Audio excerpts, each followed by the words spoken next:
புனித மத்தேயு எழுதிய பரிசுத்த நற்செய்தியிலிருந்து வாசகம். நீங்கள் நான் யார் என சொல்கிறீர்கள் என்று இயேசு கேட்டார். சீமான் பேதுரு மறுமொழியாக, நீர் மெஸ்ஸியா, வாழும் கடவுளின் மகன் என்று உரைத்தார். அதற்கு இயேசு, யோனானின் மகனான சீமோனே, நீ பேறு பெற்றவன், ஏனெனில் எந்த மனிதரும் இதை உனக்கு வெளிப்படுத்தவில்லை, மாறாக விண்ணகத்தில் உள்ள என் தந்தையே வெளிப்படுத்தியுள்ளார்.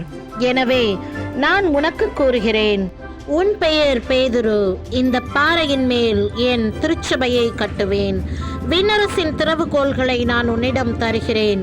மண்ணுலகில் நீ தடை செய்வது விண்ணுலகிலும் தடை செய்யப்படும், மண்ணுலகில் நீ அனுமதிப்பது விண்ணுலகிலும் அனுமதிக்கப்படும் என்றார். இது வாழ்வு தரும் இயேசு கிறிஸ்துவின் நற்செய்தி. கிறிஸ்துவே, உமக்கே புகழ்.